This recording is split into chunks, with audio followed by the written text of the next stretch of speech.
What's up, everybody? Happy Tuesday. Welcome back. Happy late holiday if you celebrated, or if you didn't and you just got some time off. Well, happy to you too, right? Hey, Marie. Hey, hey there. Hi, guys. Okay, so tonight, I pledge allegiance to the flag. We've been talking politics all the way up to the election. Now that the president has been elected and not selected this time. Well, I guess it's kind of the same, but no, y'all know what I mean. Um, Now that we're here, we've talked about crash outs, we've talked about how people are taking things, and then we still try to touch on other things that are going on. And while these other things are going on, we've let me see, I've been very gentle with part of a conversation that we've already been having. And I know you're like, what are you talking about? What are you talking about, Eve? Because Marie's not talking about anything. No, I'm talking about this immigration thing. Because at one point we were going to have this like debate, uh, birthright citizenship. Maybe we'll do that. Maybe we won't. I don't know. As much as I do know that this is a topic that we don't necessarily agree on as much as, and I don't believe in agreeing to disagree. I believe in, if two sides are not going to see the same side, that's okay, as long as it's not maybe debilitating for either side or, going to harm the other side. I think that it's allowable that people can have opposite views and still get things done. So I hoped, I mean, well, depends on the opposite view. it does kind of depend on the things that you're allowing. Um, Case in point, a lot of you non-melanated folk out there have found that you've got some very racist people in your family. You thought that you were progressive and you were voting for the brown woman and people of color and all lives matter and all that stuff. And then you found out that, your family is not like that at the end of the day. They're not as progressive as you believed them to be because they wanted to vote for the orange man who grabs them by the lady bits. And we need some decency in the Oval Office, and your family just was not doing those things that made sense. So you said you weren't going to have sex with your man no more. You weren't going to go to visits anymore. You were just going to stay away. Are people doing that? I've seen the crash outs. I don't know if in my real life I saw people staying away, because in my real life most of the people around me understand that it's all for show, even if they did participate in the circus show, right? It's just a tradition of sorts. We get together for Thanksgiving because of the pilgrims and the Indians, but I don't think I've ever heard a nigga say anything about a pilgrim, as much as your grandma might have told you was a Cherokee, at some point, or some kind of Indian. But as far as tonight's conversation, tonight, December 3rd, we're in Sagittarius season. Shout out to y'all December Sagittarius out there. I pledge allegiance to the flag. People come here, they're supposed to follow a certain set of rules because that's part of the whole package. You can come here if you do A, B, C, D, X, Y, Z, right? At least that's how it's supposed to be. And then, well, people break the rules. They have to do things that don't make sense. We allow certain provisions for certain things, and the math ends up mathing at the end of the day. Uh, the last 4 years that we've been dealing with, the conversation has been, they're stealing our jobs, right? And then we've talked about this. I don't know if it's been privately or on the show, Marie, about, well, what jobs are they stealing? And then are y'all actually trying to do these jobs? That's the first part of the conversation of a stolen job. If it's stolen from somebody, then maybe they want it back, or maybe they just want to bitch about things, right? So I wanted to start with at least the pledge. Do you remember the pledge, Marie? When's the last time you said the pledge? I don't typically say it. Honestly, the pledge has been a controversy in my own home over the last couple of years. My daughter got in trouble for not participating. Um, not participating in I don't participate, or and I come from a military family, and I still feel like, well, they joined the military and they quote fought for our rights to choose because it's supposed to be a free country. Um, so it was a thing for her, and she was being marked down. Her teacher actually was black, and she was giving them a civility grade. So when they chose not to stand for the flag every day, it got to the point she actually kicked all the kids out the classroom that chose not to stand and made them sit in the hallway. Which they got a lovely letter about how white people can uphold whites, or black people can uphold white supremacy. Very interesting. And then so did the principal, and everyone else got a letter from me too. However, the civic grade was removed. The teacher was spoken to, and she had to adjust her entire grade book for all of her students that she had, who were in those like morning classes over that year. I mean, in a day and age when teachers are being found out to have inappropriate relations with their children that they are supposed to be teaching, right? Not their children. That's a whole other conversation. But no, I don't know. Like that was what we were going to talk about today. No, just the responsibility aspect. You are correct. Teachers are supposed to be these gatekeepers of sorts, giving bits of information as the student is able to understand things. But that civility grade, you said, that isn't a part of the curriculum, and then you start adding your own stink on things. Yeah, she was doing a thing. Like they was like, that's not even part of the school curriculum. Like, where did you get that from? Okay, well, we're gonna need to remove that. Yeah. And the funny part is, if I don't know if that would have happened had I not have stepped in. It probably wouldn't have. A lot of times our minis, our midgets are they're trying to fight their own battles for the most part. Sometimes they'll feel comfortable to tell us about these things that are going on, and then they know that they got some support. Some of y'all have minis out here who need a whooping, but who am I to say anything about that? As much as not a need a whooping. Why? Needs to be so what the somebody's you need a whooping. Well, that's a conversation and stuff. I'm like, I don't really think you're supposed to be whooping your kids. But it's like, I'm like, need a whooping. Okay. Next week that's what I'm saying. Why she wants to whoop children.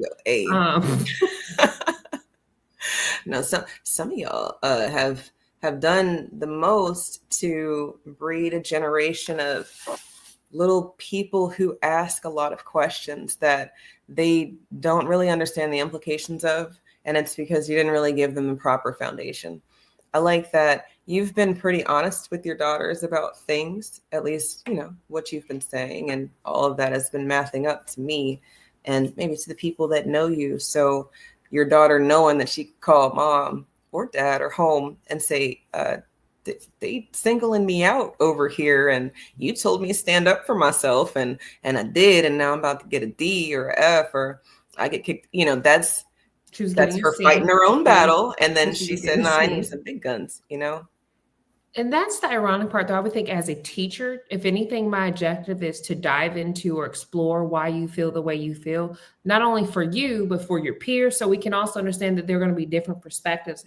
Everywhere you go, someone's going to have a different perspective and a different experience. And so if anything, it was more of a learning opportunity to understand the whys or why she felt the way she did, and even to make sure she knew. So she wasn't just doing something, a lot of people aren't standing for the pledge or for the, what they do, the national anthem or whatever. Right, the national anthem, right. Yeah. Right. So, you know what I mean? So to me, that was actually an opportunity to connect, to educate, to listen. That would have been a good opportunity to do all of those things and to, like you said, explore the culture of the classroom, get the students talking to each other about things, because it's not about your old ass anymore.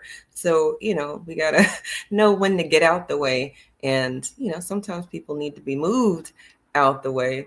But that Pledge of Allegiance, I haven't said it in years. The first school that the oldest went to, the first public school she went to, we told her she didn't have to stand if she didn't want to, and she didn't have to say it if she didn't want to. And they never gave us any issues. So I think sometimes people just they know who's for real, and then they know you're not really paying attention. So, or little Johnny's a little little bit rough around the edges anyway. So, you know, if he's getting singled out for not standing for the pledge, he also probably didn't do his homework and he probably is not prepared. You know, it's other little things you can nitpick about that help you get to what that is, help you get to, you know, singling him out for not doing the things that you have prescribed for your classroom. But well, I think that that's what, at least stereotypically, that the pledge is one of these introductions to America. You know, you'd have to learn the pledge or know who the presidents are. There's a list. You guys can check Yeah, it so out. there is a list of things you must know or have learned to become, I guess, what is it, a resident? A resident, and then you would apply for your citizenship green card. So just out of curiosity, Mhm. what do you think that the typical, I guess, ethnicity background and I guess income status of the people that are able to obtain citizenship legally are? I would think that they would be Asian with a lot of money and maybe like Indian Asian, maybe. But that's, I have no clue. Are you gonna look it up? I am curious. I wonder too. And then the fact you say Asian, when like, last year alone, 50,000 Asians illegally migrated to America. I was just We never curious. talk about them, right? We're always talking about Venezuelans. And that's the thing, like, because it's a stereotype. And that's why I feel like even too, sometimes I question the feelings behind anti-immigration, especially or even for whites. Like, is it because they're Haitian? You know, we're like, you have to ask questions too, because I will say this. There are particular communities where there have been some Venezuelan gangs that they've moved into, immigrated here, and they have created chaos, right? But that's not everywhere. Mm-hmm. You know what I mean? And even like when we hear those one-offs, those outlier stories about like perhaps New York, that's how that government is choosing to run that city. But I also think there's something I think evil about the idea of someone immigrating into my state and then me just putting them on a bus and shipping them somewhere else and making them someone else's problem. Because even like New York or Chicago, these people didn't immigrate into Chicago from Canada or from Ellis Island. They came in probably from my state, and my raggedy ass governor put their asses on a plane or a bus or something and then sent them elsewhere. And I think there's something wrong there with that. That's kind of where we start off just being fucked up as absolutely. It's a lack of civility, actually. I don't know that I've ever looked at it like that, but you're damn right. If their point of origin is not addressing the problem and they're just, you know, saying, hey, not my problem. Hey, didn't that go viral? Not my problem. Okay, sorry. But I guess Texas said it wasn't their problem and they sent them to Chicago. And Chicago's like, what the fuck's going on? Springfield's like, what's going on? And everywhere's like, where are you coming from? You just got here yesterday and you don't. As you go inside the country, it's probably based on how long you've been here. But people who are just getting here are finding themselves in the middle of nowhere, America. And they got J's, Marie, and Obama phones. What are we calling them? Oh, I still call it Obama phones because Obama gave the phones. And there's a viral video from that time period that I will never. I'm going to need, considering Obama actually deported the most immigrants in any president of American history, I'm going to need you not to call them Obama phones. That's no different than the Affordable Care Act, and then it was an Obamacare, which the funny part is so many Americans actually voted for Affordable Care and see the value in it, but not Obamacare. That goddamn Obamacare. But affordable no Obamacare, that same shit that's affordable. Propagandizing. I'm sorry. You don't remember that video? Oh my God. I know. Well, if I'm not mistaken, even those phone lines only last for a short period of time. They were limited. Obviously, if you need to obtain employment, find relatives, things like that, you may need access and it may make it easier for you to get on your feet. I will say, to me, some of those programs are something that I think that we don't see enough of, where, so for American citizens, there's not a lot of things that allow them to pull themselves up by their bootstraps. And I say that to say that the programs will help you if you're just downright doing bad. But in the event, let's say you're just having a rough couple months, or, you know, maybe you just need a little extra nudge, whether it's childcare, Maybe it is food stamps. Maybe the fact that like they're like, well, yeah, but Bob, you'll be fine. Meanwhile, Bob continues to get poorer. And the thing is, it's like, well, Bob, you're not really doing that bad, right? So to me, you need a system that helps people helping themselves. If I have you in a system where you really are designed to be completely dependent upon me and you have to stay poor in order to maintain some of this assistance, then to some degree it undermines what the goal is, the end game. You know what I mean? Right. If you have to continue to stay in the trailer park, you have to continue to be poor. And that's the only way that you get to be a welfare queen, or that's the only way, like, well, we're only going to continue to serve you or help you if you can't help yourself. But the moment, I would think that the person helping themselves might deserve a nudge, maybe a 6-month nudge. Like we have we do a temporary assistance for people that, you know, they may make a decent income or supposedly, I guess, a livable wage, but they just ran into a rough patch. Maybe the car broke down. Maybe, you know, something could have happened. They could have recently just lost their job. And yeah, they get unemployment, but the unemployment ain't really covering their rent, and never mind the national average. But we need something that helps people help themselves so that they don't have to ever be on that system. Whereas I do think so. Some of those programs, like I said, even with the cell phone, some of those things offer temporary assistance to allow them to get on their feet. I think it was like 6 months or something. And then it was like cut off and they had to figure the shit out on their own, which to me, honestly, that would be something nice to do for Americans, but we don't. And even if we stop doing it for them, we're not going to do it for Americans because that's just not the way our system's designed. No, not to help you get off of anything from healthcare to, you know, having to ask people, is it okay if I do this? Because I'm not sure if this is taxes. Who knows? Unless you're an accountant. I don't know. I pay somebody to do those things so that I don't go to jail. But before I get to Mayor Adams, Marie, you did this. This is one of my favorite viral clips. Obama. You got Obama phone? Yes, everybody in Cleveland, low minority got Obama phone. Obama. You got Obama phone? Yes, everybody in Cleveland, low minority got Obama phone. Keep Obama in president, you know. He gave us a phone. He gave you a phone? Do more. How do he give you a phone?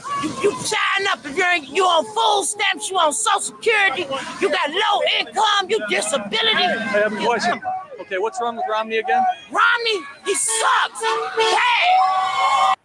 There is a subsidized program, though, that if you do receive SNAP or those benefits or something like that, that they do give you, like, I think a phone at a discounted rate. It's like maybe $30 a month or whatever. And internet. It's not just the phone anymore. I am antiquated at this point, Marie. I'm sorry. But she's not an immigrant, so she's a citizen. No, she was a citizen. She was so I mean, so Lisa, so a citizen got something. Just want to put that. I wanted to make sure we are clear. I do know that they had something like that for immigrants, but it was a limited time frame. However, citizen, if you still collect SNAP benefits, you are under a certain income status. You not only get you subsidized phone, you're gonna get subsidized internet as a utility as well. Yeah, I mean it is insane.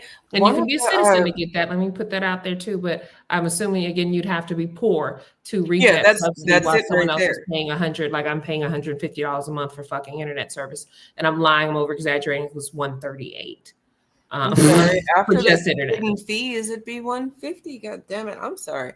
Or I mean, if we were to estimate or guesstimate, I mean, I guess you would estimate a round up, it would be $150. But and I say that to say that, you know, not being poor, but not being rich is expensive too. Hell yeah. Oh yeah. I mean, I see that at the grocery store because of how we eat. It would be a lot cheaper to feed my family of 7 hot dogs and Lunchables. Well, maybe not Lunchables, but just, you know, just little things that y'all eat. I wouldn't eat that, but I will say that when I was in my moving phase, I did run across some burgers and fries, and it was so cheap. The funny part, I even lost some weight too. I'm like, so let me get this right. I had a burger and fry 2 days in a row because I didn't want to buy groceries or cook or create dishes or stuff while, you know, in the middle of my move. You tell me I lost weight and I haven't been in the gym. This some bullshit. This is bullshit. Don't you trust that? That was a goddamn fluke. Your adrenaline. What I think it was though too, while I wasn't in the gym, I was doing a lot of the moving around. Yeah. Because the move total, like, I want to say it was like 5 or 6 days, and that still doesn't include the, you know, unpacking portion. Yeah. And then I find that food, honestly, while I did eat fast food, I find that eating a home cook, like a real meal, I feel like it makes me tired.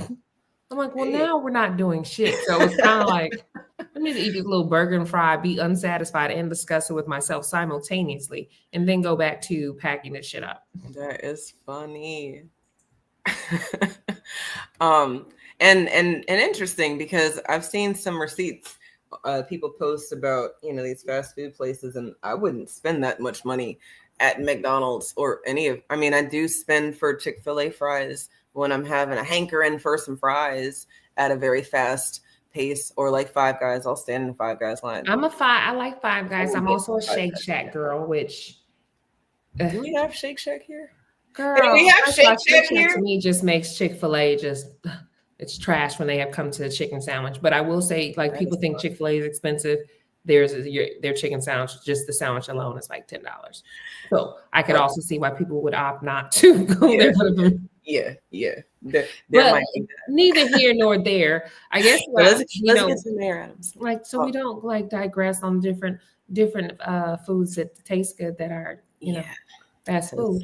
I guess the thought process is groceries are expensive, right? I will say don't think I've always felt the burn, but then I also sometimes feel like it's a luxury to not look at prices. I find too that when you buy smaller amounts of groceries, though, it does make you more aware. I think I went to get some heavy whip the other day. It was $9, and I about shit myself. I was like, "What?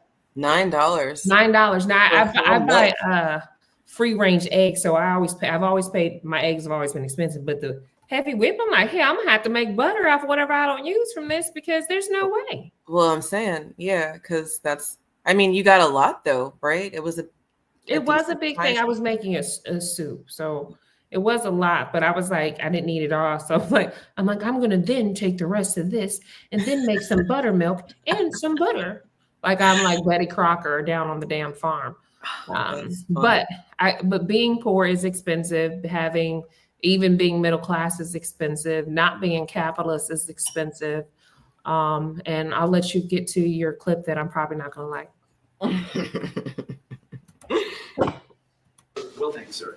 With respect, I think you should clarify your position, if you would, because a week ago, maybe 2 weeks ago, I asked you specifically about mass deportations, and you told this group that you oppose mass deportations. Yes. You were on Channel 41 last night, and they quoted you as saying that you think the city should cooperate with ICE under certain circumstances. Yes. So could you explain to us what your point is on this, and what your position is?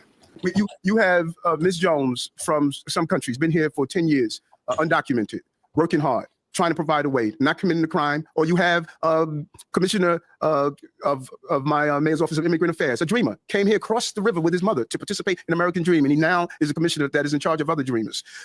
Those people should not be rounded up in the middle of the night. You know, these are people who love our country and they're participating in our country. Those who are here committing crimes, robberies, shooting at police officers, raping innocent people, have been a harm to our country. I didn't hear what you said. My bad. Is it going too fast? I mean, he was going real fast. I did hear what he said though, but I was just kind of like, huh? I'm like, this, like, he sounds like he's at an auction or something. Let's slow it down a bit. Because, you know, it is the flip-floppy nature of these politicians that I like that we hone in on and then have somewhat of a discussion about, because, you know, at the end of the day, would you want certain people in some of these rooms? I know that they might have to be around some people. They might have to make certain decisions, but do they need all of the play? And I guess that's what I want to talk about when he gets to it. Well, thank you, sir. With respect, I think you should clarify your position, if you would, because a week ago, maybe 2 weeks ago, I asked you specifically about mass deportations, and you told this group that you oppose mass deportations. Yes. You were on Channel 41 last night, and they quoted you as saying that you think the city should cooperate with ICE under certain circumstances. Yes. So can you explain to us what your point is on this, and what your position is? You have Ms. Jones from some countries, been here for 10 years, undocumented, working hard, trying to provide a way, not committing a crime. Or you have Commissioner of my Mayor's Office of Immigrant Affairs, a dreamer, came here across the river with his mother to participate in American Dream, and he now is a commissioner that is in charge of other dreamers. Those people should not be rounded up in the middle of the night. You know, these are people who love our country and they're participating in our country.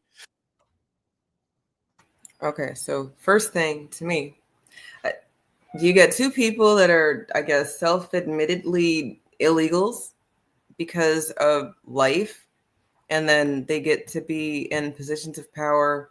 One of them over like-minded people, which I guess that kind of makes sense, right? Like you would want a person who has ties to the people that they're representing, so it's not a well, you wouldn't know how it feels to be Black, so why would you understand that whatever, right? So it's not like that's going on. But I don't know, I already have issues. Do you have issues with these two people in these positions that he just talked about? Because he said that they shouldn't be rounded up. I'm not talking about anybody being rounded up. What do you think mass deportation looks like? Do you think? Well, no, I'm saying per se. I think that some people should be violently handled because they are violent people. And if they're violent people, then why would they be on the street? Period. That actually doesn't make sense. So if you're a rapist, no, those people are already in jail. Essentially, if you've got people jailed, then you know where they are, right? Yeah. You can go ahead and take care of that. Boom, done. And then, I mean, so that's the thing, right? So again, I feel like that's actually the one opportunity where if someone's a violent rapist, killer, this, that, then that's a perfect time for me to take advantage of a labor force. So keep them as prisoners because they are victims of their circumstance that they. But I mean, are they a victim of their circumstance? You committed a fucking crime. It's their. So you're not a victim. If you commit a crime and you're guilty of that crime, a violent crime, you're not a victim. But here, at least, y'all. What country could you go commit a crime and then come back to your other country? Do you think China? You're going to commit a crime in China and you're going to come back to America as an American citizen? Yeah, I don't know. Isn't that when we start doing negotiations and stuff? No, I mean, unless you're some fucking unless it's like something weak like marijuana and you're rich and famous, no, you're gonna fucking go to prison there for 30 years. Oh shit. And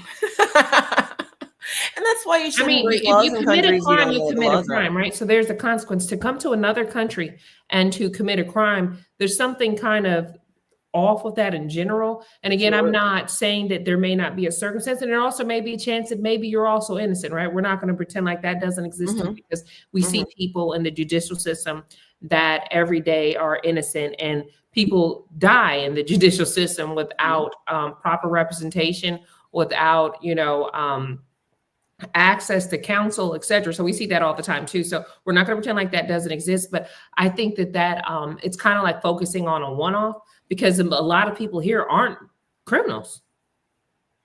A lot of people that come to America, whether they're here illegally or not, are not criminals.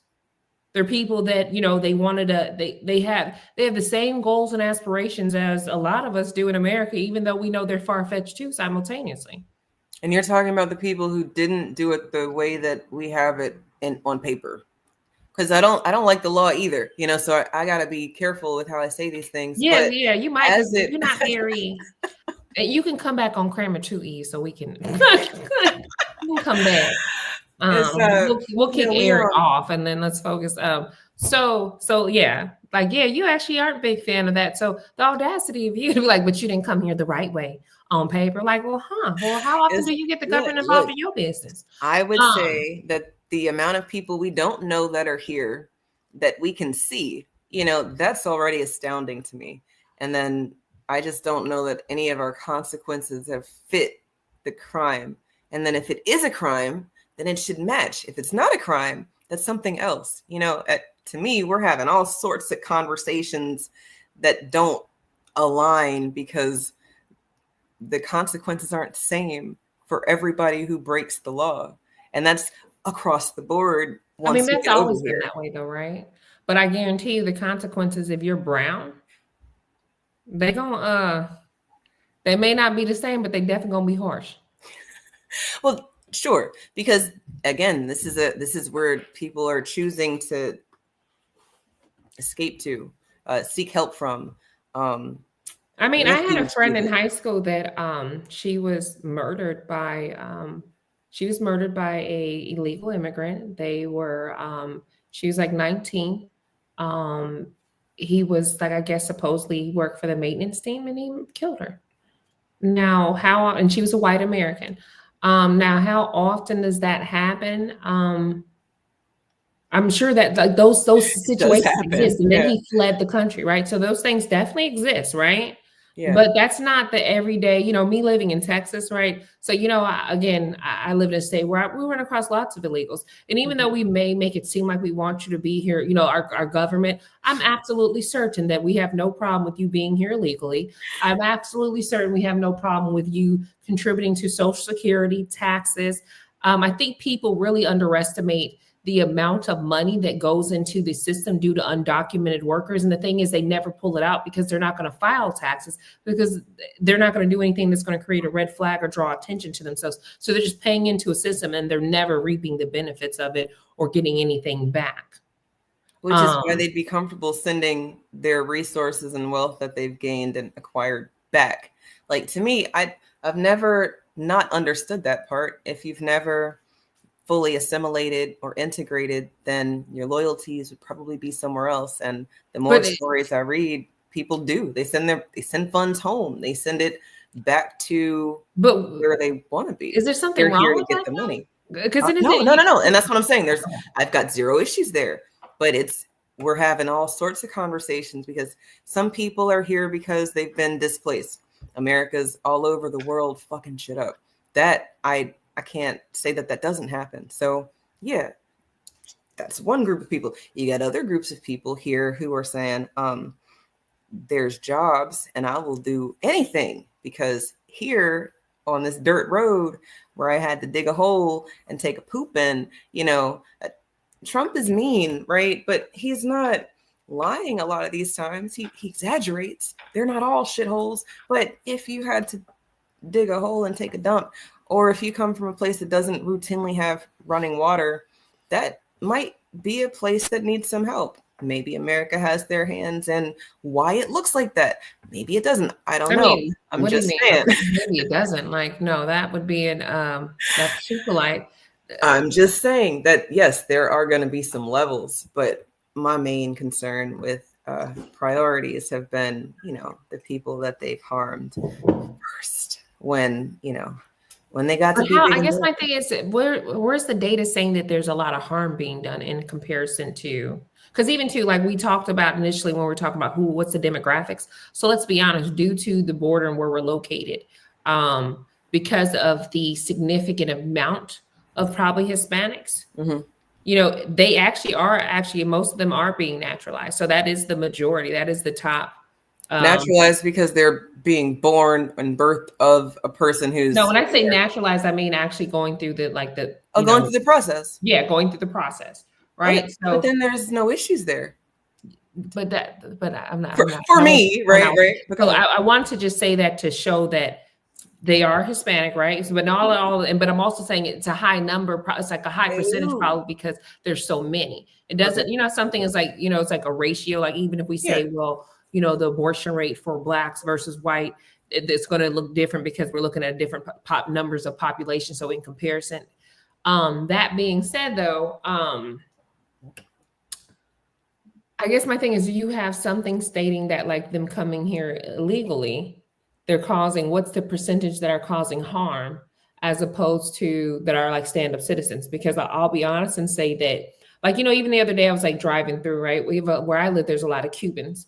And them motherfuckers, they just be fixing their cars and handling their business. Like, you know, they got their family out, they can't folk, they just be playing dominoes, minding their goddamn business. I've never seen any issue. And I would say that it's probably been I've lived here 5 years or so prior to then. And even then, like I said, I had a Mexican neighbor. The husband and the wife, they work multiple jobs. So you'd be seeing them leave throughout the, like, you know, and then it's like I would help their kids with their homework because they didn't speak English very well. But I'll be honest and say that I have yet to run across very many criminal, you know, Hispanics. And then also I'm not a criminal, right? So I'm not criminal. So, you know, even in my stints of maybe drugs back in the day, I didn't run across any illegals that were, most of them, like, I think that just like anyone, like you talk about assimilating, a lot of them come into the country with the desire. And honestly, I want to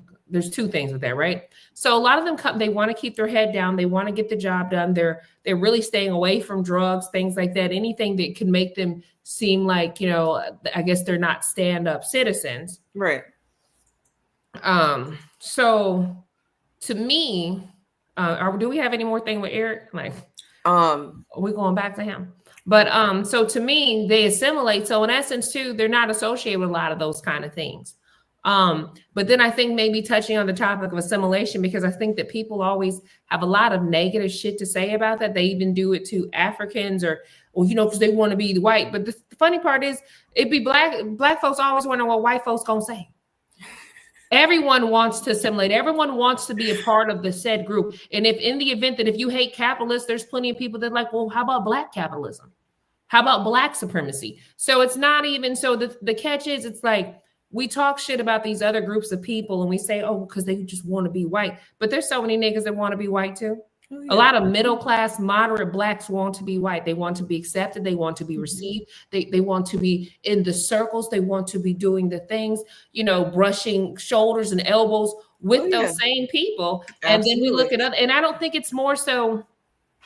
And the funny part is, it's like it's a psychology, right? It's the fact that you see. It's not even that you see whiteness in like just such a good light, but you do see their access. You do see the opportunity. You do, you know what I mean? You do see, and the funny part that, like, we say that there's so many poor fucking whites. There's so many poor ass podunk trailer park, you know, bottom barrel whites, but we're always looking up. We're never looking down, right? So we look at who is the CEOs of companies, who holds the major wealth. And so people want to emulate those people because they want the things those people have. Oh yeah, no, but that's the capitalist way. You know, if you can keep up with the Joneses, then you really are doing the things. And I would say that is assimilating right into the environment that these people think that they want to be in. And then they get here, they realize that the math ain't quite mathin' because I've got the money, but I'm still being targeted. What's going on? I come from one of the most wealthy Black areas in the country. I've seen the spook who sat by the door in real life, you know, and I've seen people who wanted to remove themselves from that completely and go back to Africa because they're so learned about our experience and us in the diaspora that they have just Pan-Africaned themselves out of their American identity and just went, boop, not to go. Ghanaians over there. Speaking of that, sometimes I almost think that that's also, I don't want to say naive, but what is naive? So, you know, I went through my Pan-African phase, right? And while I see the value in it, but when you look at Africa, and just the division among like all the borders, like even that's what I'm saying. There's like this idea, but even that's not realistic when you get over there. Like it's not that when you get over there, like because Pan-Africanism isn't an African concept; it's an American concept. Exactly. So I would agree with you. Idea, it's an idealism. Yeah. Like you told me, this is what you would think because we're all, and then you get over there, and even too to be seen as an African American, a lot of Africans will look at you like you're mixed, and you don't have to look like me; they look like you and see you as mixed. Like, and again, and even them, they're I get told all the time that I've got colonizer, and a lot of Black Americans, especially now with these diaspora wars of sorts, people saying, you know, that if you ain't Black American, you ain't Black. And I remember 4 years ago, Joe was telling you wasn't Black if you didn't vote for him. So I just feel like people just be all over the place with some of these arguments, and it's okay. Well, he got comfortable. That's what happens when you have a Black friend that lets you feel like you can say anything. Because even too, in essence, to some degree, that's some of what Obama was saying when he's like, "You don't do vote, make this vote." And the idea too, though, is that I think what it is that sometimes we seem so cool, so you know that you can talk, but you can't fucking talk to me like that. And I think that's where, and it's a thing where even amongst each other, you almost have to kind of set a boundary because I need you to maintain some type of professionalism. If we're really friends, that's one thing. But if we're not friends, whether you are the same skin tone as me, I need you to maintain some level of professionalism. Because sometimes I do feel like too, because oh, you black, I'm black. Then all of a sudden, shit don't be getting done like it's supposed to. You like, so now I can't hold you to the level. I can't hold you accountable, hold you some certain levels because of the fact that now you're so comfortable, you're lax, you're not handling your business like you're supposed to. But then if I was that white person, oh yeah, you would have sent the email 10 minutes early. You gonna show up for the meeting on time. Starbucks before work. What is that? No. And that's the thing too. There's so many, and I think too, the irony is there's so much nuance in everything. There's so much nuance, right? Because then someone would say like, you're being a fucking snob or blah, blah, blah. But it's not my job. It's not my job to be your sister or your brother to make you feel blah, blah, blah. Not like, work. And some of these, especially these professional settings, like that's not my job to do that. And I don't owe you that. And again, I have to set these said boundaries.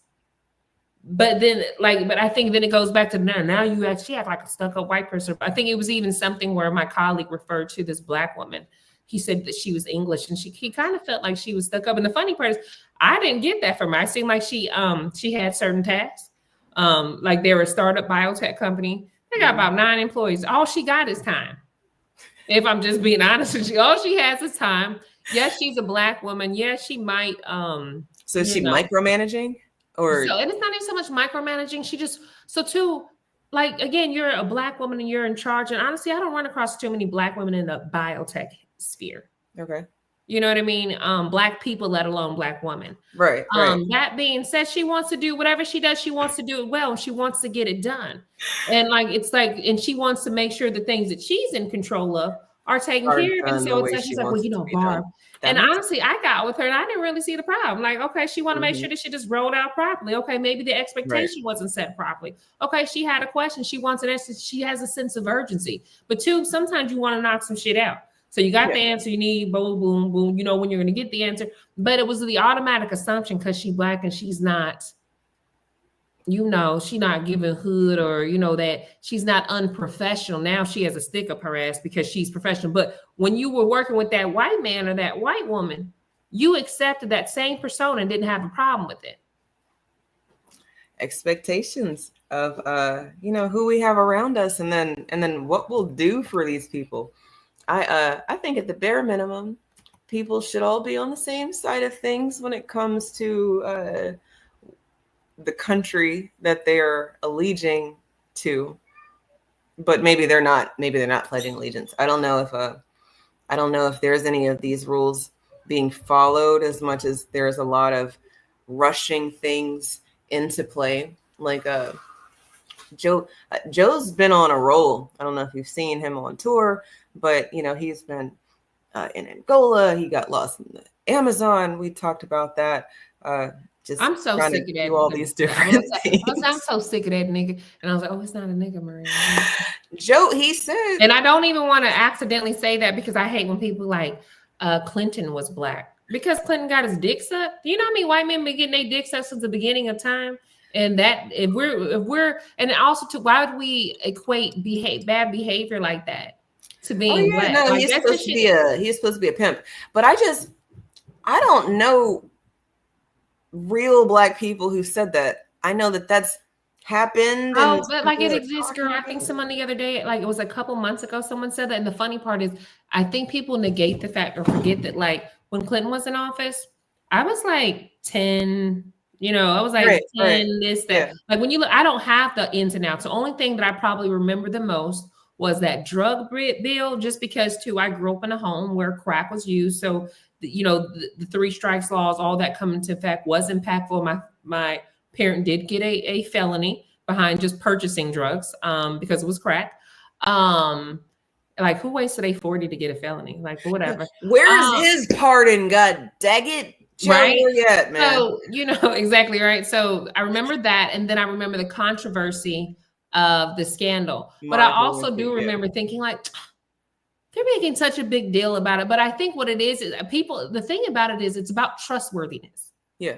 When people think that when certain things aren't really related to your job, but you're being penalized for it, you're being scrutinized because of it, because your overall character now is in question because it's not just morality, but are you trustworthy? If you can't be trusted to keep your fucking dick in your pants in the Oval Office on a Tuesday, I don't know where you might be compromised, or what they call it, honeypot. Like, I don't know what forward asset could fucking take you down just because you want to get your dick wet.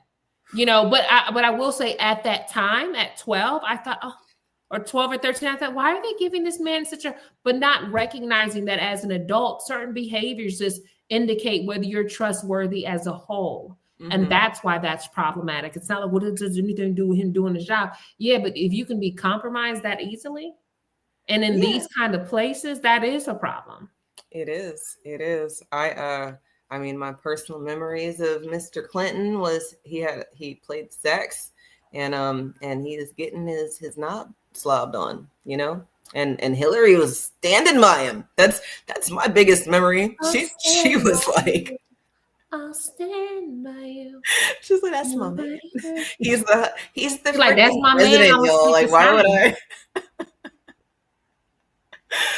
Oh man. Look, okay, this is in Chicago. They are talking about some migrants, but with regards to the resources. Chicago resident and radio host P. Ray Easley. She attended yesterday's city council meeting. She once interned as a high school senior for then state senator Barack Obama and is now a supporter of President-elect Trump and served as a campaign surrogate over the course of the campaign. P. Ray, thank you for joining us today. It's good to have you with us. Welcome. Thank you so much for the invitation. Thank you for joining us. So this is Mayor Brandon Johnson on November 12th. So this is shortly after the election. And he was responding to some of the new policies that are the expectation in the incoming Trump administration with regard to deportation. Watch what he said on November 12th. His threat is not just towards new arrivals and undocumented families. His threats are also against Black families. I'm a descendant of slaves. Living through threat is painful. Why would I want anybody else to experience that? Whether you are a new arrival or someone who came up through the Great Migration from the South. We're not going to threaten people. We're going to stand up and fight for people. P. Ray, what's your response to what the mayor had to say back on the 12th? I think it's the most disrespectful thing he's ever said out of his mouth. We, the American Negro people, are 100%. Jordan Sorno. Girl, I needed to pause when she said American Negro people, to be honest with you. I need Look, I'm sorry. These niggas from Negro land are very adamant about being called American Negro freedmen, Black American Negro freedmen. What I know, y'all, as a person from the land, part of our reparative justice is the fact that we have not been able to get together and say, yeah, this is us. This is our name. That's part of the repair that needs to happen. And until then, I don't give a shit if you call yourself a freedman, a Negro. I don't like it. If you call yourself, it seemed very antebellum to me. I'm like, yeah, antebellum vibes. Like, as the Negro, well, the Negro. Yeah, but some people's birth certificates say Negro. You know that? I'm like, you said what? Some people's birth certificates still say I'm sure that theirs do. I think I looked at mine. They're a little old, but I'm just saying. I feel like I looked at mine and I didn't see anything. But I was born in a military hospital too, so I don't know if they were. But were you born? You were born stateside. Yeah, I was born in a military hospital in Washington, but I actually have my original birth certificate. It doesn't say my race. What does it say? Like a part of me, I guess they didn't give a fuck. So, like, that doesn't matter to us. We don't see.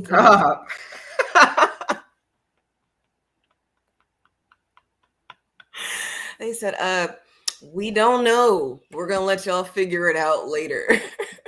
Listen, they like, well, when the police find your ass, we going to see what they think. And this one time I was staying at these like upscale hotel, like in the area I live in, because my apartment had flooded. And I was accused of being a prostitute. And at that point, I knew I was a minority because it was like, well, why are you staying here? I'm like, well, look, at the time, that's when I smoked. Well, initially, I was smoking weed in my car before I went into my hotel. Oh, so you also stank a little bit. And he's just like, But the funny part is, he didn't get to the weed. He didn't know till like literally I'm in my car, and he just felt it was important to get out his car to come to my car. And then he said there's a lot of prostitution in this area, I guess high scale whores, and he was just trying to make sure I wasn't one of the hoes. Oh, yeah. I think that's code for if you was though. Can I know, right? Well, what did you? I'm like, well, no, I'm not a whore. My kids are in the room. Oh, that's Okay, so would you have done this to a white woman that you thought might have? Yeah, I mean, I guess if he had waited for her to start smoking and then got to the whole, Like I was just in my car with my window rolled up. yeah, well, that's funny.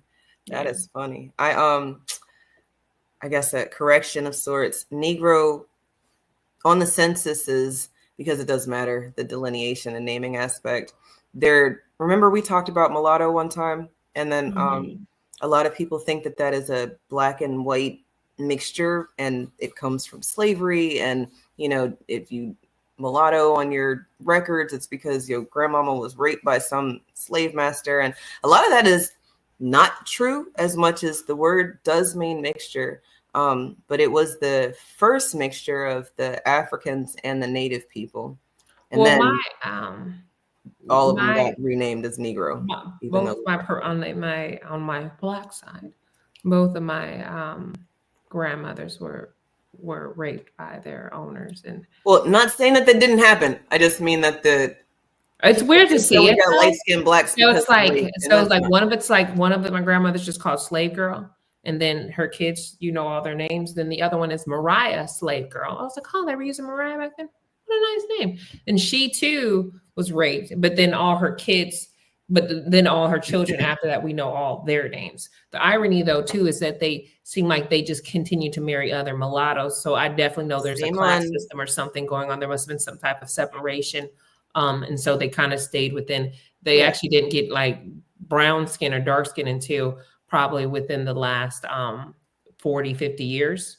Or I would say, I guess my grandfather. So maybe because my grandfather was brown skin. So I would say, I guess within the 19th century, that's when they began. Same with my family.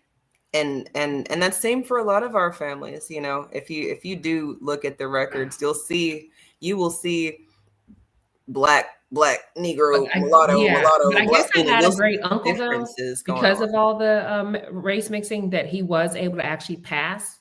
And apparently, like his siblings let him. Like I guess too at the time. I guess if you can. Like no one's gonna tell on you. Like shit. I guess go ahead and get the decent job. Get the pay equality. Get paid for your labor. We're not gonna say anything. So he was like one of the more fair skinned compared to his siblings. So he was able to pass. Like the plight of being Black in America. It's very unique. It is. There's this one lady, I want to say she's from Louisiana. I saw her story. I don't know if it was on the show or not, but she found out that she's got black in her because she got her mom's birth certificate. But then her mom was like, this is a secret that I was never supposed to tell anybody about ever, never. And don't tell nobody until after I'm dead type thing. And she wrote a book. I don't remember what it's called. They called her white. Maybe that's what it's called. I don't know. But this woman from Chicago, I know it's Fox, you guys. So there is going to be a lean to the right. But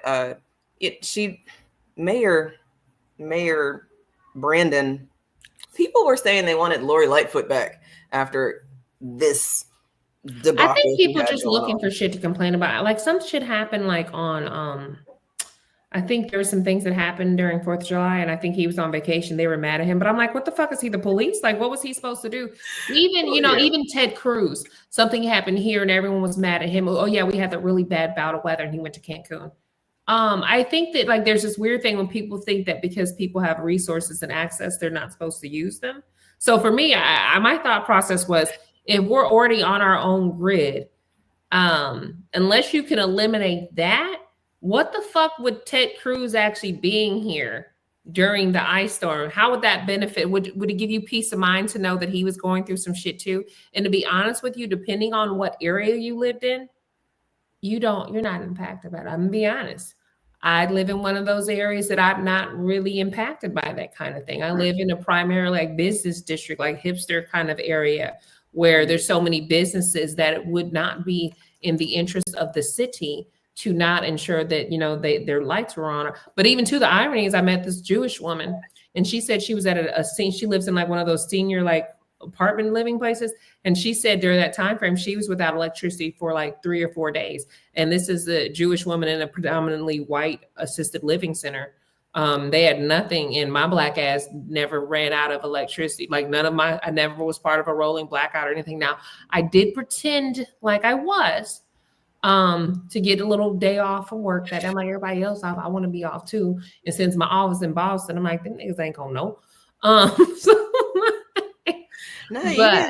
you take your days off. Everybody else is doing it. I mean, yeah, everyone else is off. Bridge if everybody else like, is doing it.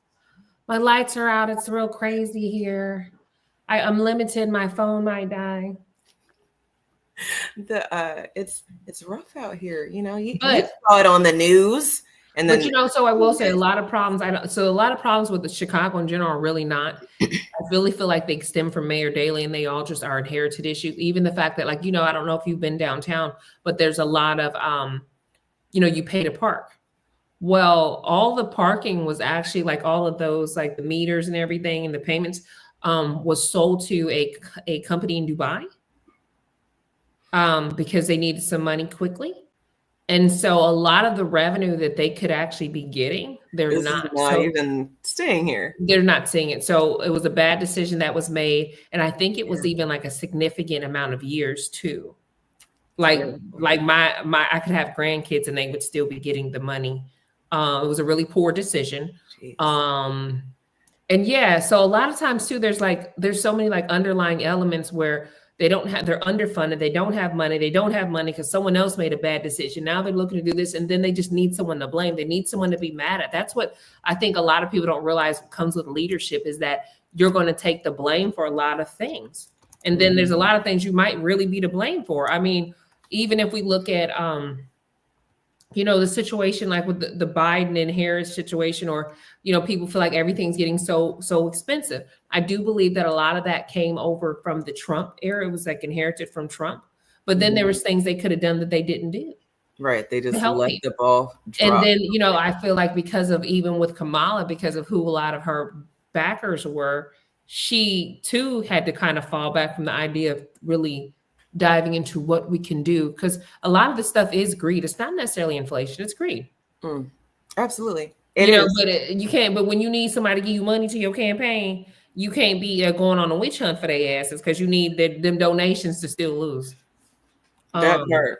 And it kind of brings us. But let's talk about her. I love that they use an LGBTQ Black woman to be the face of the empire all the time. This had to have been a masterful class of how they almost got away with it, because from Karine to Kamala, and it's 2 Ks to 2 brown women. Okay, anyway, I'm sorry. No, the UN, the UN, both representatives for the UN are Black too. You told me about how you feel about that woman too, and there's a man too. He's Black too. Oh, really? Because we want inclusive. We gotta have diversity. We want to have inclusive DEI.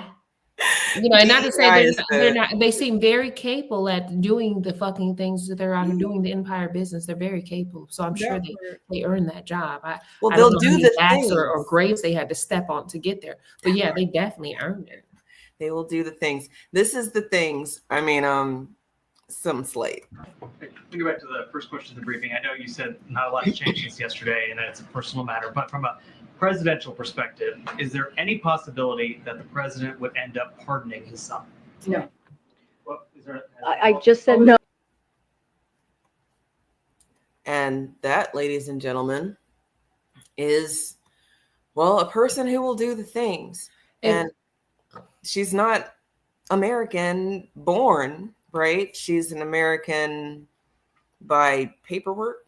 And so she's one that did it the right way. But still, I find that I have issues, because you never know where people's allegiances are, where their loyalties lie. And if you can just straight lie, is it on command because you're getting paid? That's what she was told to do. She's doing what she's told. She did her job. The funny part, I wish I had the compilation of the video. There's a compilation, which this is probably why maybe I need to. The problem is so many things cross my path. So many things. But there is a compilation of all the times they said they weren't going to do it. Yes. And then they did it. And it was just like, let's be very honest. I I too would have pardoned my child. Oh, yeah. However, with the background that I have, because here's the thing, right? I am not for a lot of things. However, a lot of it, though, I'm not for a lot of things because I don't want to do anything that I don't want to deliberately do something that blatantly harms another group of people or anybody, period, right? Mm-hmm. However, I think a lot of people's problem too is that they're just not able to participate in said bullshit, right? So it's not even like, well, why the fuck you ain't, like you said, why you ain't pardon my daddy? He was smoking crack. But so it's like, so there's a thing, but there are a lot of people like, well, hey, well, you were part of that crime bill, and he was a part of that crime bill. So that being said, that you did not, I will say, I think that he did it in a, what's the term when someone does something in a more of a, okay, so kind of like I know the You're word. Not saying diplomatic way. I wouldn't even say diplomatic, but like, what is like, okay, killing Black people on the street, but then making a Black Lives Matter on the street. What is that called again? Pacifying. Yeah, but there's another word for it too, because in essence, like, you're still not giving us what we want, but you're acting like you're giving us something. Well, where's Jesse at to be fucking right about it? Jesse, where you at? James in the chat said malice. I mean, it is malice, but maybe it's I know benign neglect is where we are, but that's performative.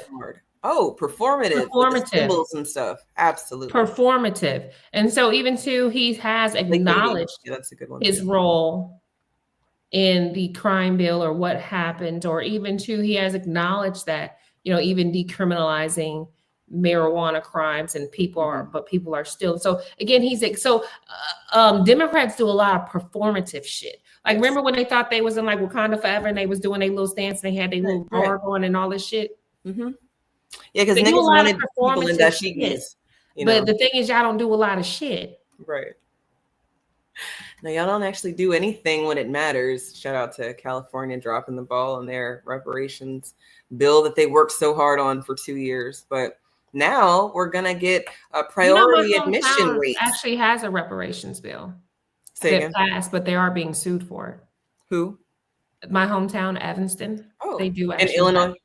Yeah, they do actually have one, a legitimate one, but they are being sued for the bill. Right, because it is discriminatory, and when most of us get it, it'll be too late. So, to the ones who get it, just, stand strong and steadfast, because it's hard to get to a point where you realize that everybody doesn't need to know what's going on as much as they will move in the same form and fashion. When a bunch of niggas is running, you're not going to sit here and be like, oh, what y'all niggas running from? As much as you will probably just start running and then you'll figure it out when you get there. But the performative things, learning how to name yourself the right way so that people can't do anything about it. The protections that certain Native groups get, the paperwork is already there, or at least the standard has already been met. Now you just have to follow it through, and then be uncompromising about making sure that you're getting the same privileges. But definitely shout out to Evanston, because that is the first one that I heard about. And then, they start popping up, and then task force starts. But you can't do it. You gotta do it in silence, though. Like, we do the shit, but we not gonna we can't publicize it, because then the whites are gonna get mad. Yeah. But I do think that, like you said, even too, that does open a door for different precedents as well. So it's like, keep keep that shit up. Don't worry, we'll be back. Right. You learn a little bit more precedents that you use to do that. You go. Precedence has been set. Now you just have to be uncompromising about, no, you will follow this law that you already have written to the extent of the law. But to the extent of the law, Joe has something to tell you. No one is above the law. Fox 13 is following breaking news. President Biden has just pardoned his son Hunter, sparing him from a possible prison sentence for federal felony gun and tax convictions. The president had previously said he would not pardon his son or commute his sentence after his convictions in 2 cases in Delaware and California. Second one, would the president pardon or commute his son if he's convicted? So I've answered this question before. It was asked of me not too long ago, a couple of weeks ago, and I was very clear and I said no. To get back to the first question of the briefing, I know you said not a lot's changed since yesterday and that it's a personal matter, but from a presidential perspective, is there any possibility that the president would end up pardoning his son? No. To me, like you said, I think it just would have been honest and better to just say, who knows what's going to happen between family members, but if I had a son and they were in trouble, I probably would. I mean, it keeps you honest and it keeps them honest. But I think when it comes to the pardons, I think every president waits until they're getting ready to leave.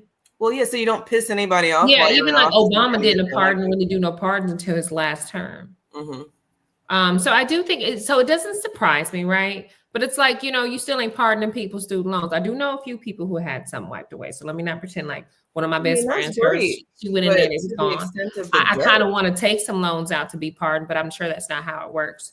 I'm like, can you pardon my start paying it back, and it's got to be a certain amount paid. Look, some people voted for Joe for that specific program, and I hope that they got their tangible from that. I do have some friends though that did, that's great.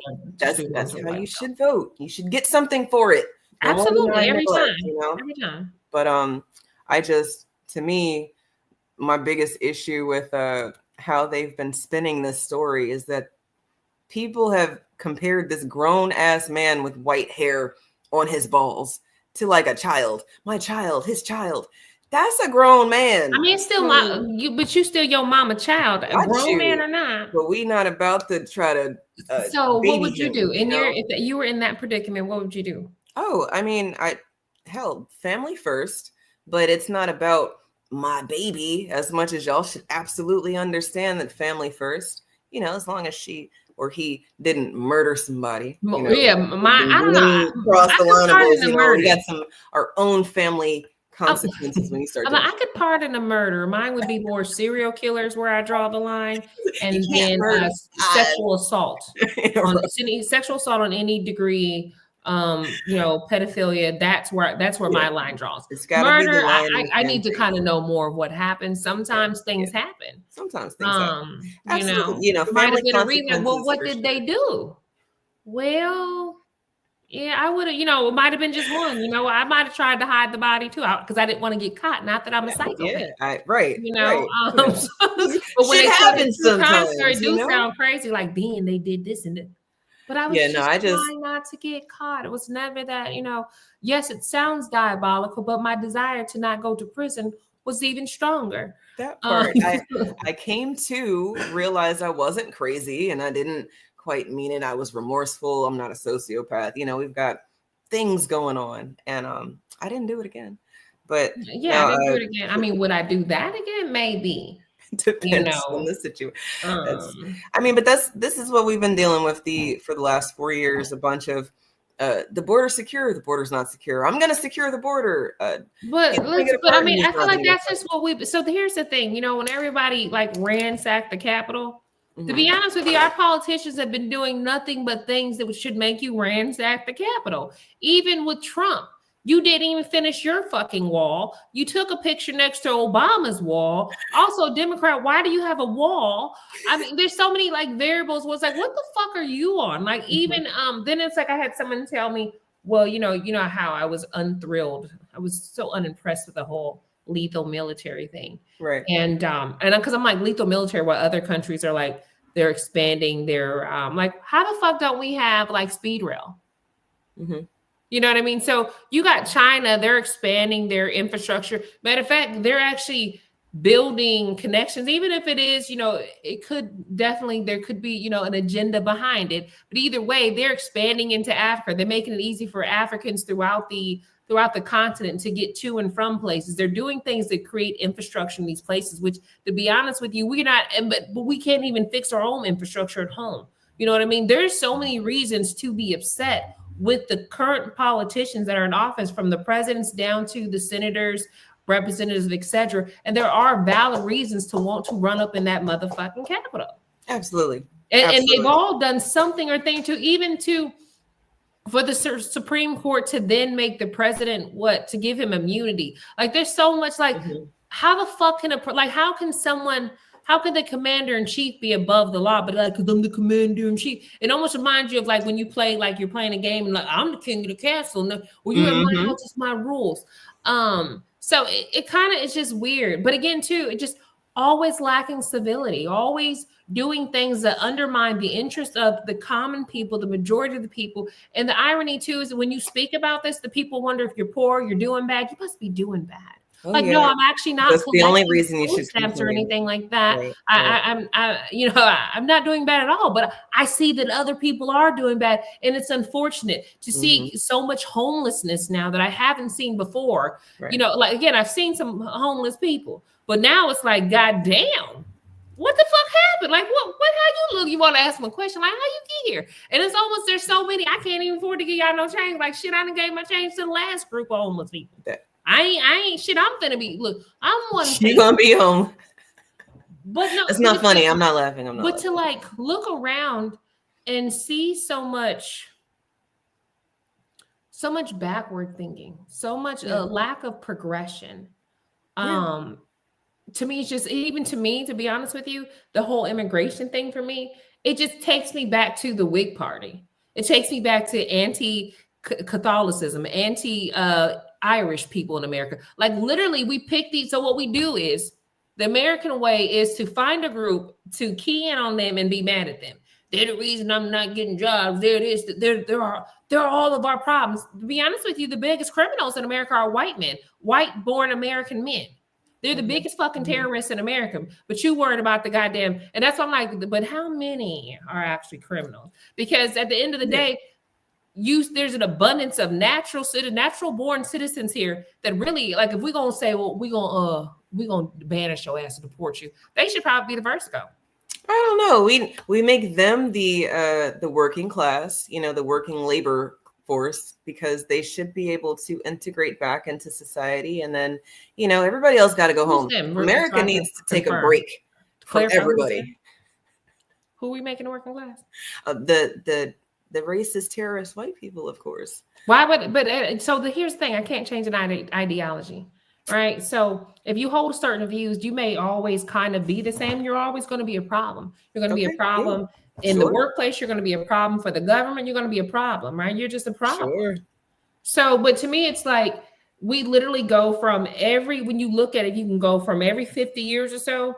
There's this anti-immigration sentiment. We're blaming them. But the thing is, why are we blaming these legislators? Why are we blaming these lawmakers? Why are we blaming these corporations? That goes back to the level conversation that people are having. Like you've been saying, and like I said tonight, first we need to figure out what the conversation is. Because I got issues with the law, period. But if we're past that and the law is the law and whatever, then we do need to have some things being followed, because it is written on paper. And while slavery was legal, it took people doing things to, but no, that's it up a notch, right? Uncomfortable, right? Say again? Because again, that's why I say, like, really, we really should be at the Capitol. Oh, absolutely. Right now. Everyone, not just not because I'm a conservative or whatever. Like, there's this thing of being a moderate where everyone kind of just sits still, they observe. They're very demure, very, composed about it. Like, yes, as our rights are because our rights are being taken away from us, or we're trying to avoid fascism. The fascism that's already here, by the way. I guess to me, it's like, while we're having different conversations and you talk about legislation, that's the big one, right? That is the biggest fucking one. So to me, I could never look at the immigrant like, you're the problem. You could not be the problem. The person with a half a cookie, a fucking crumb, they could never be my problem. My problem will always be the government. My problem will always be the lobbyists. My problem will always be these big fucking corporations that have our politicians in their fucking pocket. My problem will always be these countries, made up fucking countries, that are controlling 80% of our fucking elections. That's the problem, because they're controlling our legislation. And until we change our legislation and until we take our country back from corporations, fucking immigrant, I got to worry about this corporation making like putting ridiculous laws into place. You know, there was like I want to say maybe some years back when Obama was in office that a corporation literally wrote a piece of legislation and forgot to take it off and the senator forgot to take it off the corporation's letterhead. So it was still their memorandum at the top of the thing. But so that's bananas. And in essence, but the thing is, so it's really not a free enterprise. It's who really it's an oligarchy, the most. A fascist oligarchy, you know? And like we've said before, two wings, same bird. Democrats and the Republicans have both fucked it up. You know, that's why I just say that I wasn't like the Dems to this, but see what I will say, and the reason why I continue to go in on Democrats and people hate it so much, like you must be a Republican, is that it's the perceived goodness of them. Sure, it's this we're the good guys, bitch. No, you're not. No, you're not. No, you're not. No, not if you're gonna sit here and keep lying. No, absolutely. You're not. You pardon. You got Ukraine got billions of dollars. Motherfucking Israel got billions of dollars. And again, it's both parties. It's both parties. But the thing about it is, I will say that the Republicans, at least they're a little more blatant about it. They're not pretending to be the good guys. Like, no, we're fucking terrible people, and we're still gonna do the thing. You cannot like it, don't like it. You voted us, then it's gonna be real big. It's gonna be real big, you know. And the Democrats are like, I mean, we're the good guys, and we don't mind you. Why they're lining their pockets? They're like, yes, I have all these investments in all these contract companies, or whatever. Because even too, that's a handout. And so many Americans, and I think it bothers me when I see Black Americans really lean into capitalism. I think it just because it's like. Because people don't realize it's one thing, capitalism is not set up for a lot of people to make it. Understand that, right? So when you do make it, you're kind of an outlier. It's not that everyone can do it. Everyone fucking cannot do it. To be honest with you, it's not even set up for white people to win. So understand, when you're a person of color and you've defied some type of norm or stereotype or atypical situation, you're an outlier. This is not an everyday thing. But we need a few of you too to make it, to give the others hope so they can keep working hard towards this dream. Like that's merely it, right? But that being said, you got to be the token. You got to be the best token. Exactly. And then for you not to recognize you the token is kind of like, what? Like, first of all, your situation is like so like out of the norm. This isn't like the everyday thing. And you really think that this all you have to do is do this and it's going to be okay. Right. And so I bring that back to you. I want to circle back because I don't want to, is that there are so many people, minorities, people of color, Black folks that think that they're anti-socialism, and then it's like, well, socialism is communism. But here's the thing, a fire department is socialism. But the biggest thing though is that corporations participate in socialism every fucking day, all day, every motherfucking day. Corporations are participating in socialism. They're getting money. They're taking handouts. Even when you look at some of those government contracts, and even though they earned it or whatever, the astronomical amount that they're being paid for some of the things, even if it's just feeding the military overseas, is so batshit crazy that it literally is someone just giving something away to them. I mean, you gotta look at. You have a problem with you have a problem with the person from Venezuela or Haiti getting an Obama phone. You have a problem with somebody getting SNAP benefits. When you even think about it, the welfare social systems, they don't even account. They're under 10% of the fucking entire budget. That's literally like someone taking I'm mad about the fucking lemon and garnish on it. Can you get this parsley? We have to cut the parsley. We have to save money and cut the parsley. That doesn't fucking make sense. That is funny. You need to cut the steak, the potato, the asparagus. You need to be looking at the fucking Pentagon that cannot pass a fucking audit.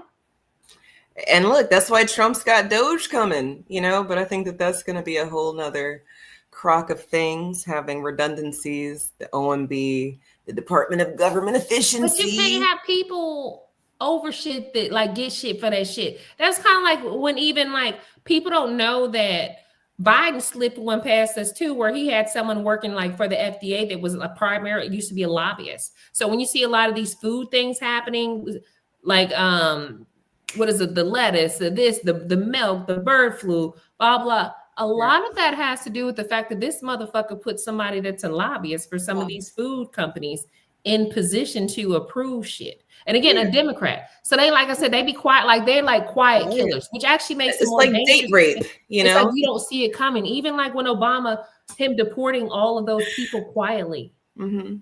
Even those cages that Trump the cages they came from the Obama administration, but it's that like was Obama. he did it so quietly. He has so much swag. Like he's such a cool guy, and we got his new playlist. I mean, it's like, but it's like the fact that so that's the part too is that understanding that someone can be personable and still be a terrible person, and I think that's something people have to grasp. Oh, it's so cool. She says woke. She's still fucked up. In fact, the fact that you even want to be the leader of the empire. And if you know what the empire really means and what it stands for and what it goes around doing throughout the world, even if you think about what it takes to even get that role, the money that's spent, it almost seems like there's some type of money laundering scheme going on. Like, in fact, I think that we need to overturn Citizens United. Everyone gets $250,000. You know, $250,000, that was so long ago. So everyone gets $500,000. We give you all $500,000. I want to see how you budget that $500,000 too. I want to see you, it's like, I want to see you also, and maybe let's remove the Electoral College. While we've actually seen recently where, Trump spent less money. He actually did get the popular vote, but it was by such a small margin, by the way. Mm-hmm. Where we remove the Electoral College too, we wouldn't see them focusing on these swing states. Battleground states. So someone that's supposed to be for the environment won't be promoting fracking. Mm-hmm. Because we need the working white class to feel like they're still going to have a job. No, motherfucker, change your industry. Yeah. We know for a fact that fracking is fucking up the fucking environment. It's very clear. We have a bunch of scientific evidence that supports this information. I know you guys don't believe in science because you do religion. Let me tell you how weird America is in general and how you just know that things are messed up. Do you know that legally, while a tomato is a fruit, legally they had it changed to be a vegetable legally? Really? Like, so you mean that you were so bothered by the fact that you want to use it as a vegetable that you actually went to court, made it and have it designated a vegetable. What type of trans vegetables? Did you just say we got trans vegetables? Yeah. Tomatoes can't even self-identify, you guys. Y'all are rapey. And it's like, what a weird culture for till next time we come. And meanwhile, I actually wanted us to only do an hour today. I'm supposed to be finding some, I need to figure out what my Roman Empire is because it's so many things, but I'm supposed to actually do a TED Talks for English class this week. Oh. And I don't know what the fuck to do about, like what to do. I don't want to go too deep. I don't want to and I'm supposed to provide visuals. So I'm just like, well, what do I talk about? And it's like, well, what about the things I'm passionate about? Like, we'll get really political real fast. It could get real ugly too. I'm like, I don't know. I was trying to keep it like kosher and do like AI in the classroom and how it should be utilized more and how it actually creates equity. Especially because we know that white wealthy men are utilizing it every day for data and different things like that. Yeah. And so allowing, because the funny part, the weird thing is I feel like oftentimes we want minorities to work harder for the same shit. Like, no, you can't use that. No, we need to, the white man have to be able to do it by yourself. Yeah, I need to know why. If I have all these resources, if anything, I should know how to do it and have the resources to do it. I don't need to remember the information. I just need to know where to find it. I need to know how I can optimize it. Look, what about long division or calculators? Yeah, so I need to create a TED Talks. It has to have visuals. I need to pick. I did a lot of research, like I said, on the AI in the classroom. But then there are subjects where I'm already it's already my Roman Empire, And I'm like, well, do I want to talk about Palestine? I'm like, you always want to talk about Palestine. I do. Even when I'm not trying to. I was talking about capitalism the other day. And I just want you to know that there's so many stupid people in the world that it's very lonely. It's very lonely for me. And this man made an assumption that I thought that all Jews were white. And he just assumed that that was my viewpoint. He then tried to tell me about the Arab Jews in Israel, which they're actually typically treated not too well. And they're expected to assimilate to Western white culture, which people aren't aware of. Even Holocaust survivors are actually treated bad because they think that they're weak. for even allowing Hitler to do what he did. I mean, there's so many things like, but the fact that he told me I needed to go do some research and that Jews come in all colors. But even too, we're talking about Zionism versus Judaism. And like, he pissed me off so much where it was like, I was more mad that I had to explain myself and the fact that he was just trying to undermine me when really I was talking about capitalism and spending money and people putting money into our country to influence our elections and things like that. And it's like he tried to take me all over the world, and I was so just like, and just make all these assumptions, and I'm just like, I'm gonna like, first I have other shit to be doing. I could be working on my paper, but now I have to, and then I'm like, let me just delete. Like, let me also unfriend you, because guess what? If you do support Israel, like, I don't give a fuck if you're black, brown, or whatever. I don't support you. This is the same group of people that also sterilized Ethiopian Jewish women without their permission. And then admitted it recently. I don't even know, too, if you know that they actually sanctioned their own publication for telling the truth. Because apparently the one people Israel can't control are their own people, which is probably also where even Trump was like, you got your own Jews out here saying shit. Like, well, what's really happening? You can't control. And I guess it's like, well, you can't control us. We're still going to get out here and say the things. Yeah. But yeah, the coin, so that is a top subject for me. I just don't know if I want to make it politically. I guess that's where it's like, and plus my last paper was on the Electoral College. And so there is a trend, and it isn't history class. It's supposed to be English class. Seems like you found your empire.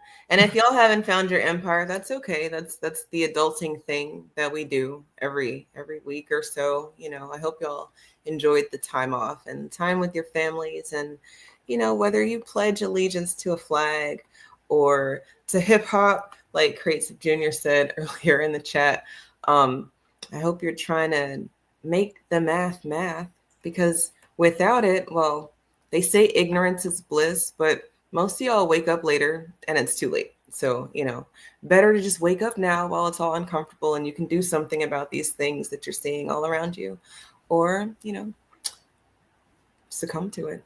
I don't know. Next week we'll talk about something. Succumb to it. That sounds terrible. Like you're gonna die in the belly of the beast. Everybody just accept it. Accept your fate. Which I'm sure people think that people feel like that's probably what, you know. They're like, why you? I will say this though. I probably had more followers when I was talking about nonsense and 50-50 and how niggas ain't shit sometimes, and sometimes they still not. Whereas now that I actually have taken a stance more so, and it's more, I guess, human rights, political, etc., I'm actually sacrificing. And do you know that even I was talking to someone recently, and I actually have an Amazon influencer account. I don't use that shit because I can't promote things that come across like capitalism. But it's like my friend's like, do you know how bad people want one of those? I'm like, yeah, but I'm like, maybe I could.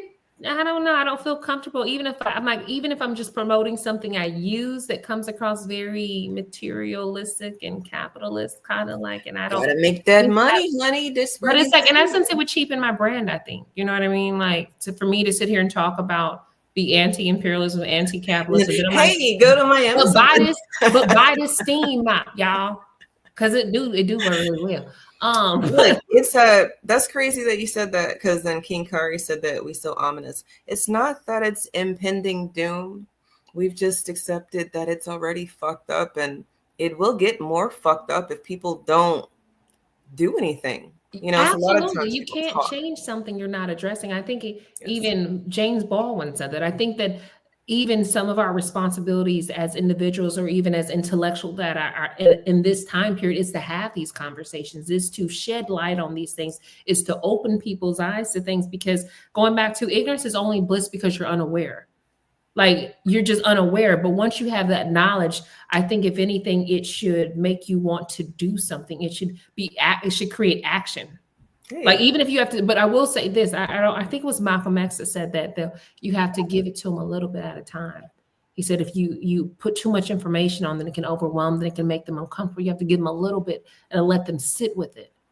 Let them sit with a little bit of information. And then from there, I do think that it can, and so to some degree it can feel ominous, but in all actuality, it's kind of like, no, this is actionable. Like, we need to prevent something. We need to speak on something, shed light on something so that we can do something about it. And even sometimes just having that conversation, though, to me, that's It's a enough form of sometimes. education. That's a form of like you're inspiring, you're influencing.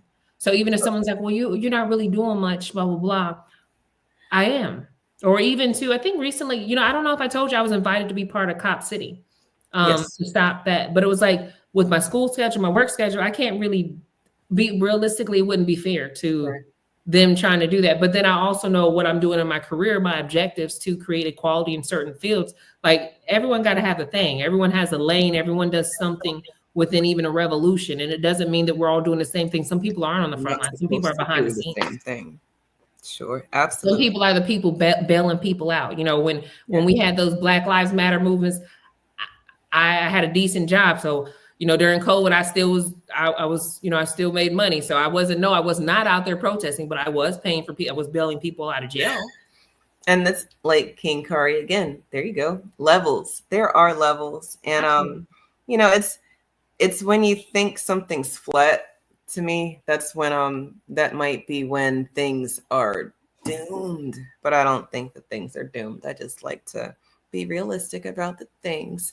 And maybe if more of us are realistic about things, we can move in a direction that makes sense. But until next week, you guys, we will see you later. Y'all have a good night. Till then, be the change you desire to see in the world.